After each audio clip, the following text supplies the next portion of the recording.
हिकु माण्हू ज़बह थियल कुकुड़ खणी दुकान ते वियो ऐं दुकान वारे खे चयाईं त भाऊ ही कुकुड़ साफ़ करे कटे ॾे। कुकड़ वारे चयो त कुकुड़ रखो ऐं अधु कलाक खां पोइ अची खणी वञजांइ।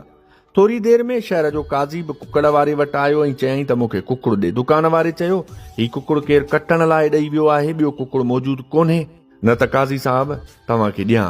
काज़ी चयो त मूंखे उहो कुकुड़ ॾे, मालिक खे चइजां त कुकुड़ उॾामी वियो। दुकान वारे चयो त कुकुड़ ज़बह थियल हो, जीअरो न हुयो जो चवां उॾामी वञे। काज़ी चयो त कुकुड़ मूंखे ॾे, मालिक खे चइजां त कुकुड़ उॾामी वियो, वधि में वधि मूं वटि मुक़दमो खणी ईंदो ऐं पाणे हुनखे ॾिसी वठंदुसि। ईअं चई कुकुड़ खणी वियो ऐं थोरी देरि में कुकड़ वारो आयो ऐं कुकुड़ घुरियाईं।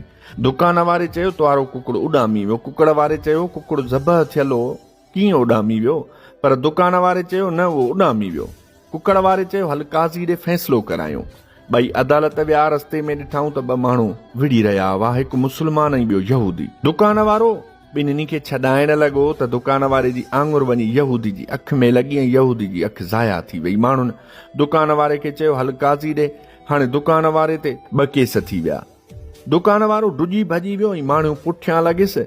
दुकान वारो मस्जिद जे मुनारे ते चढ़ी वियो ऐं माण्हू मुनारे ते चढ़िया त दुकान वारो उतां हिकु पोढ़े वाटड़ू मथां किरियो ऐं पोढ़ो मरी वियो। माण्हुनि दुकान वारे खे पकिड़े वरितो। हाणे दुकान वारे ते 3 केस थी विया। सभु काज़ी साहब वटि पहुता।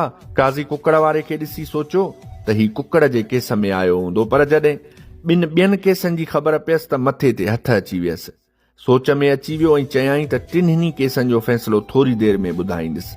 थोरी देरि सोचे उन चयो त पहिरीं कुकड़ वारे खे मोकिलियो। कुकड़ वारे खां पुछाईं त पंहिंजो मसलो ॿुधाए। कुकड़ वारे चयो जनाब मूं कुकुड़ ज़बह करे साफ़ कराइण ऐं ॿूटियूं कराइण लाइ दुकान वारे खे ॾिनो। थोरी देरि में पंहिंजो कुकुड़ खणण आयसि त हिन चयो त कुकुड़ उॾामी वियो आहे। भला ज़बह थियल कुकुड़ कीअं उॾामंदो? काज़ी साहब चयो त तूं अलाह ऐं उन जी कुदरत ते ईमान रखी थो या न? कुकड़ वारे चयो जी हा काज़ी साहब। काज़ी साहब त पोइ अलाह ताला खे ताक़त आहे, उन जी कुदरत सां तुंहिंजो ज़बह थियल कुकुड़ ज़िंदा थी उॾामी वियो हूंदो। कुकड़ वारे अलाह जी कुदरत जो ॿुधी माठ करे पंहिंजो केस वापसि वठी वियो। काज़ी साहब चयो त ॿियो मुदई पेश कयो। यहूदी आयो।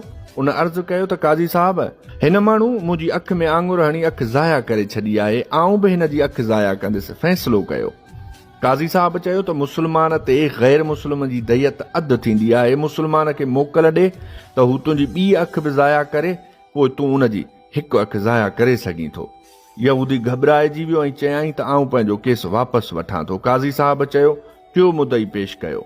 मरण वारे पोढ़े जे पुट चयो त काज़ी साहब ही माण्हू मुंहिंजे पीउ जे